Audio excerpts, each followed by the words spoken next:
I 34F strongly feel my husband 37 meters hasn't forgiven my past affair and no longer loves me. Story 1. I've been with my husband for almost 15 years, married 11 of them, and we have 2 young boys together. The reasons for stepping outside of my marriage has nothing to do with my husband, and it has nothing to do with the way I feel about him. I cheated for my own selfish reasons that I deeply regret every day. Some point after I turned 30 I felt bored with my life, kinda sad that I spent my 20s either in a committed relationship or raising 2 kids. Ending up as just another stay-at-home mom also kinda bugged me. Instead of bringing this up with my husband, I instead looked for the excitement outside of my marriage. I don't think the details are that important, just that he was an acquaintance in town that we'd known for a couple of years. It lasted for around 7 months but got physical for the last 4. My husband found out when he got suspicious of my behavior, although at the point he found out it had been over for a couple of weeks. For the next month or so lots of arguments occurred, apologies on my part, not sleeping in the same bed, threats of divorce, telling me it was over, etc. After it boiled down, we sat down to talk it through and come to the conclusion this wasn't enough to tear us apart, that we'd get through it and a time would come where it'd seem like a distant memory. I suggested marriage counseling but he refused at every turn, stating, "I don't want anyone knowing my business, I don't care if it's a stranger or not." Fast for 2 years to now and our relationship feels completely different compared to before my affair. Our time live took a while to get going again after the affair, but it's never been the same. It never feels passionate or as loving as it used to, has completely stopped all forms of PDA, which even friends of ours have commented on. Little moments like cuddling on the sofa tends to happen only occasionally now, and it's never for too long before he'll move away. He puts off date night as much as possible. When sleeping in bed has almost always got his back turned to me, and just in general his whole aura has changed. I don't feel like he's cold towards me, just that Terry's something missing. One of the things that's been bugging me this whole year is back in January he had an endoscopy performed as he was having very bad stomach pains, which is very worrying because his dad died at 30 of bowel cancer and stomach cancer runs in his family. I didn't even find out all this until days later, which has bugged me like crazy. Thankfully he had ulcers and has been treated for it. The fact that I know Hess terrified anytime he gets stomach pains and panics anytime Hess in a hospital, but decided to go through it all on his own really hurts me. He didn't even tell me he had stomach pains, and the week leading up to him decided to get checked out, which shows me I've lost something major inside of him. No one in our personal lives knows any of this, so I have no one to seek advice from. I'm not sure what kind of advice I'm seeking, so anything is much appreciated. Thank you. Redditors' reactions. Redditor 1. Fast for 2 years to now and our relationship feels completely different compared to before my affair. Not surprised. I don't feel like he's cold towards me, just that Terry's something missing. Trust is what is missing. Your marriage is damaged goods and you're the one who broke it. I've lost something major inside of him. You're no longer his partner. The most basic rule of a relationship is to be each other's most ardent defender. You are useless in that role because you've shown him that not only are you not loyal to the marriage or loyal to him, you've actively endangered the home of your sons. A man will come back from a lot, but not from the knowledge that he has chosen the wrong mother for his children. Redditor 2, he has possibly made the decision to stay with you for his children, to keep the family unit together until they are grown. He wants to at least give the illusion of a happy childhood for them. Your cheating has changed his feelings for you in a fundamental sense, and you are no longer the priority in his life. I imagine he will end the marriage when the kids are grown and move on to the next phase of his life. I guess he has nobody to talk to about what happened and feels a great deal of shame and embarrassment, and his reaction is a coping mechanism. As for his medical procedure, he didn't tell you because he doesn't think you really care for him, and he just doesn't trust you enough to confide in with his fears anymore. You are a wife in name only because you failed to live up to that job description. It's the price of betrayal. Story 2. I had been seeing a girl for 3 years and it was wonderful. I couldn't believe I had found someone so perfect for me. We were living together for most of this time, but we ended up being apart for half of a year toward the end for reasons unrelated to the relationship. Despite her being in a different state, things were still as good as ever. We made a few trips to see one another, and I thought that things were actually building up, the relationship was getting better and better. Then there was a period for a few months where she seemed to become distant. I feared the worst but assumed I was being paranoid. This girl was far too emotionally connected to me for there to be anything else going on. So I thought. I decided that I wouldn't be able to live with myself if I let this slip away over something so silly as the distance between us. Even thinking that it could somehow evaporate seemed silly, we were just way too close. I acted out of paranoia nevertheless. I called her and told her I wanted her to move back in with me, and that I couldn't stand for us to be apart any longer, and that I felt us drifting. I can't explain how horrible the following moment was. I had never heard her so sad. She was mortified and I could tell. Before she said anything, she told me I'd hang up and never speak to her again. I told her that wasn't going to happen.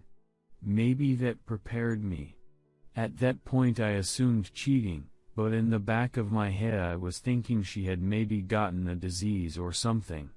It was in her wording, I spoiled everything forever or something like that. It felt like an eternity. I was waiting for her to tell me she had HIV. That's when she told me that she was months into a pregnancy that wasn't my doing. My heart sunk. I knew that the entire future we had always planned was gone. I told her everything would be fine and that I loved her, and that accidents happen. I asked for just a few details. How far along she was, and if she was being healthy. I then told her not to worry, she'd hear from me again, but that I had to go. Afterward, I went back and looked at our phone and email history to try and pinpoint the day that she did this. Assuming it was only once and with one person. The worst part was that she cheated on me when everything seemed fine. We had talked that day and had a hilarious chain of emails. It was such betrayal. Believe me, it hurt. The seriousness of a pregnancy too. This wasn't just a BO job. She was carrying some other guy's kid. Like what was my dream was merely some other asshole's accident. After all this time, I still can't avoid crying when talking about the details of it. When I called her back, I told her she was forgiven. I was honest and told her that I was hurt and that I can't trust her anymore, but I wasn't cruel. She knew how hurt I was, but I think she was hurting much worse. Both of our dreams were shattered, but at least I didn't need to live with thinking it was my fault.